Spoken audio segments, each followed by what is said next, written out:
Hi, my name is Dr. John Douillard, and welcome to LifeSpa.com, where we prove ancient medical wisdom with modern science. And today, I want to talk about summer superfoods, foods that we should eat more of in the summer. And before I tell you what they are, I want to tell you why it's so important to do that.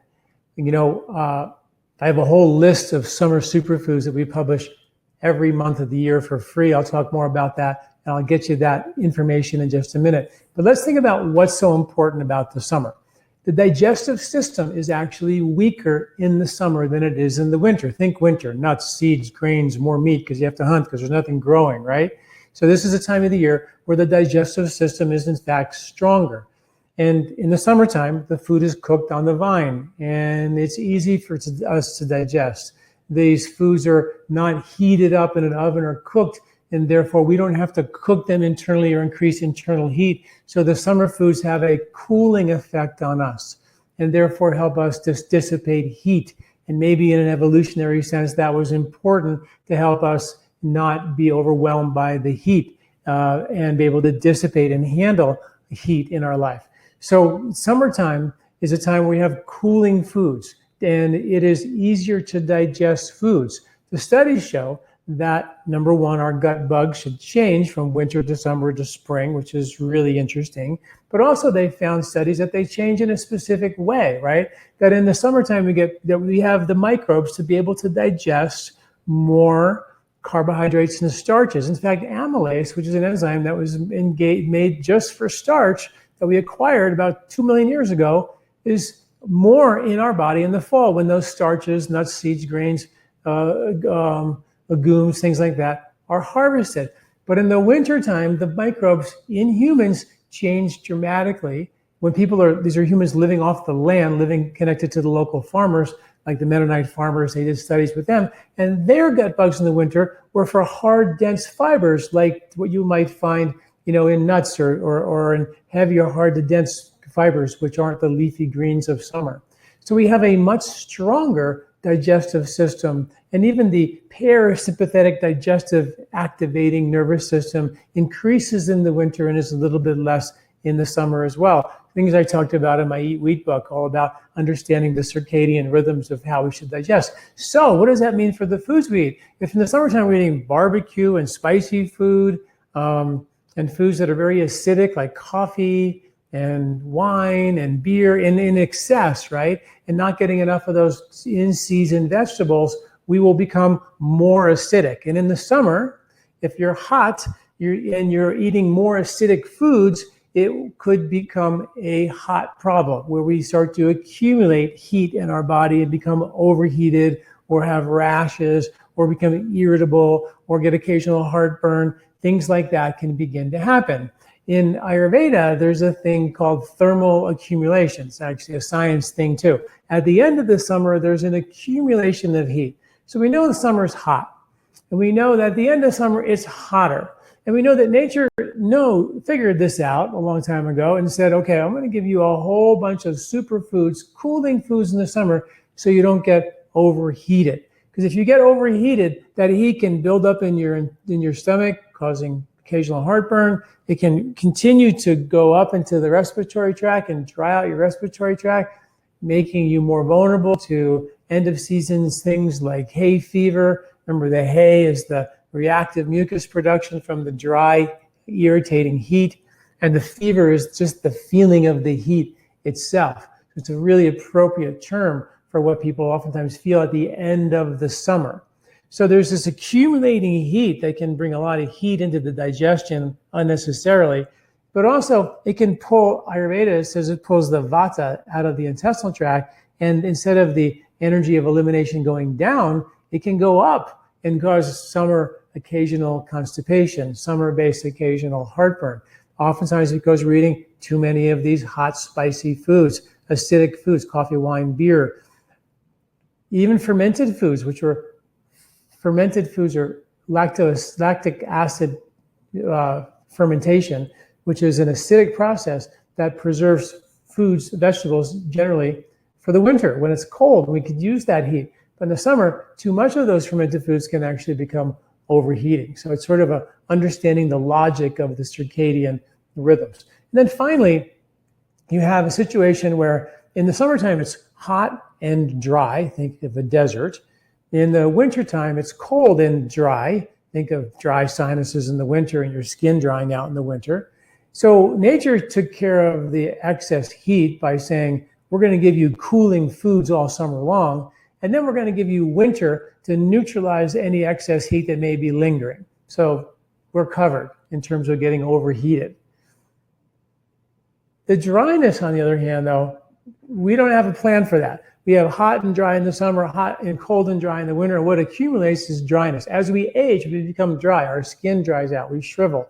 We start to lose our elasticity and our suppleness. We become more dry and rigid and brittle. So one of the things we want to stave off and prevent from an aging perspective, from a seasonal perspective, is not to let the body become dry in the winter, because dry sinuses, dry intestinal tract can mean compromised elimination, can mean your intestinal skin and respiratory skin in terms of the microbes who live there. It's like the three little bears in the inside of your respiratory skin and your intestinal skin. Can't be too dry, can't be too irritated, and therefore mucousy has to be just right. And if it isn't just right, bad things happen. Immune compromise, we start to pay a price for that. So summer is really a plan to protect us for next fall and winter, to keep our intestinal skin and our respiratory skin and our mucous membrane super healthy so they can provide the immune strength that we desperately need. And it all happens now. So by actually making sure we get those superfoods to cool us down in the summer, and if you're a Pitta body type, well, then you really should be on the straight and narrow in the summer, because you're a hot body type in a hot season, eating hot, spicy food, eating beer and wine, very acidic, and maybe lots of cheese and lots of other sort of fermented or cultured foods are always more on the heating side. Those are the foods you have to sort of dial down.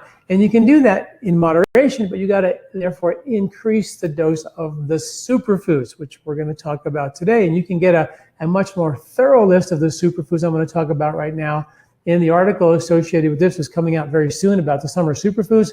I also, as you probably already know, publish a free monthly grocery list, recipe list, and superfood list for anybody to sign up at lifespa.com. Right on the homepage, it's called the 3-Season Diet Challenge, and you can get every month in your inbox a list of recipes for the month of July and August and September for every month, superfoods, and a grocery list, so you can know exactly how to get the foods that are coming from the soil, which has summer bugs in them, and when you eat them organically, you're inoculating your gut with good summer bugs.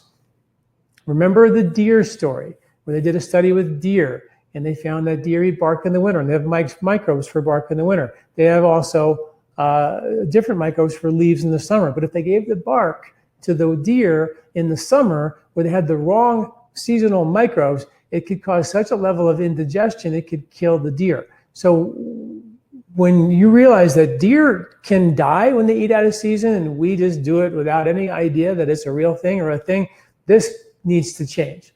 And so I took my 3-Season Diet book and I put it out in monthly packets for folks so they get all that information for free, just to get the information. And this superfood information will be there as well. It'll come out in our July packet. So that comes out the first Saturday of every month. So make sure you're sign up for that. And also there'll be an article and a video on my website and my weekly newsletter about that as well. You can get that there as well. Lots of places to get it. So early summer superfoods, which we're sort of in now. All the parsleys and the baby kales and the baby spinach and those leafy greens, the coriander, all very, some early berries are all part of the early green, early cooling, superfoods for this time of the year. As we shift and transition into the middle of the summer, your broccolis and your squashes and your cucumbers and your asparagus, those are really, asparagus and cucumbers, big time super cooling foods for us. Absolutely important to help cool us down. Because remember, heat starts to build up, and the more of those green vegetables will keep us from getting cooled, getting overheated. And then maybe the most important part is, like I said, there's this thing called thermal accumulation. At the end of the summer, we get hot. The earth gets hotter, holds on to more heat. The leaves turn red, fall off trees, as if the heat was rising into the trees, making the leaves burn up and fall off, and the tree detoxifies itself. We don't have leaves that fall. We get hot, and then we have to get rid of that heat another way.